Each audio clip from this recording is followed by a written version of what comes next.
Friends அனைவருக்கும் வணக்கம். எல்லோரும் நல்லா இருக்கீங்களா? பாருங்கள், நான் கையில் வச்சுருக்குது இது புண்ணாக்கு கீரைன்னு சொல்லுவோம் எங்கள் பக்கம். நீங்கள் எப்படி சொல்லுவீங்கன்னு தெரியல. பாருங்கள், இது நல்லா தெரியுதா?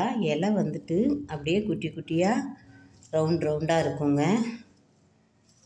இதை சில பேர் மூக்கரட்டைன்னு சொல்லுவாங்கன்னு நினைக்கிறேன். நாங்கள் புண்ணாக்கு கீரைன்னு சொல்லுவோம், மூக்கரட்டைன்னு சில பேர் சொல்லுவாங்கன்னு நினைக்கிறேன்.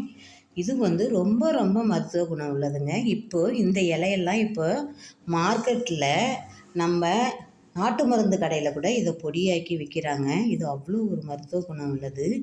இதை நம்ம என்னென்னத்துக்கு வயிறு அல்சர் இருக்குது, அல்சர் வயிறு புண்ணாக இருக்குன்னு வச்சிங்களேன், இதை நம்ம தண்ணி சாறு, கீரை சாறு வைப்போம் இல்லையா, அது மாதிரி சின்ன வெங்காயம், வெந்தயம், ஜீரகம் எல்லாம் கலந்து கொஞ்சம் சின்ன வெங்காயத்தை ஃபஸ்ட்டு லைட்டாக ஆயில் போட்டு நல்லா வதக்கி எடுத்துட்டு, அதுக்கு பிறகு கழனி தண்ணி, அரிசி களைவோம் இல்லைங்களா, அந்த தண்ணியை வச்சு தண்ணி கொதித்தோடனே கொஞ்சம் ஜீரகம், கொஞ்சோண்டு வெந்தயம் அதில் சேர்த்துட்டு, அது கொதி வந்தோடனே அந்த கீரையை ஒன்று ஒன்றையாக க்ளீன் பண்ணி எடுத்து அந்த கீரையில் வச்சு நம்ம தண்ணி சாறு வைக்கிற மாதிரி போட்டு ஒரே கொதி வந்த பிறகு இறக்கிட்டு கொஞ்சம் தேங்காவை திருவி அதில் சுத்தமான பால் எடுத்து அந்த பாலை நம்ம அந்த தண்ணி சாறு இறக்கணும் வச்ச பிறகு அந்த தேங்காய் பாலை சேர்க்கணும்.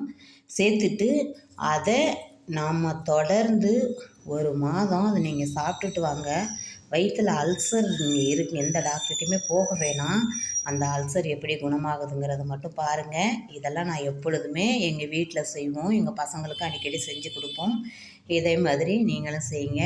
அடுத்தது இதில் ஒரு பெரிய மருத்துவ குணம் என்ன இருக்குதுன்னு கேட்டிங்கன்னா, நம்மளுக்கு இப்போ எல்லாருமே அதிகமாக உள்ளவங்க சுகர் பேஷண்ட் இருக்காங்க. சுகருக்காக ரொம்ப ரொம்ப நல்லா மருத்துவ குணம் உள்ளது. கிட்னி ஃபெயிலியரை கூட இது சரி செய்யக்கூடிய ஆற்றல் இதற்கு உண்டு. அதனால் இதை கிட்னி அது சுகர் அதிகமாக இருந்துட்டு டயாலிசிஸ் பண்ணிகிட்ருக்காங்க இல்லைங்களா, அவங்களுக்கு இதை ஒன்றும் இல்லை, இதை நீங்கள் எப்படியாவது எங்கேயும் கிராமத்தில் இருந்தீங்கன்னா கண்டிப்பாக கிடைக்கும்.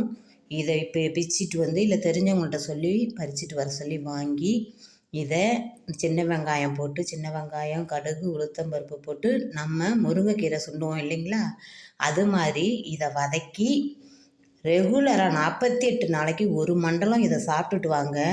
நீங்கள் எந்த எவ்வளோ டேஞ்சராக மோசமாக கிட்னி இருந்து செயலிழந்து அதுக்கு நீங்கள் ட்ரீட்மெண்ட் எடுத்துகிட்டு இருந்தீங்கன்னா கூட அது ரொம்ப இது சரி செய்யக்கூடிய ஆற்றல் இதற்கு உண்டு. நீங்களும் கண்டிப்பாக அதை செஞ்சு பாருங்கள். இன்னும் உங்களுடைய ஃப்ரெண்ட்ஸுக்கெல்லாம் அதை ஷேர் பண்ணுங்கள். அதேமாரி டயாலிசிஸ் பேஷண்ட் இருந்தாங்கன்னா கண்டிப்பாக அவங்களுக்கு இதை நீங்கள் சாப்பிட கொடுத்து பாருங்கள். அது எப்படி இருக்குங்கிறத நீங்கள் அப்போ எனக்கு சொல்லுவீங்க. ஓகே, கண்டிப்பாக இதை எல்லாருமே செஞ்சு பாருங்கள். ஓகே, பாய்.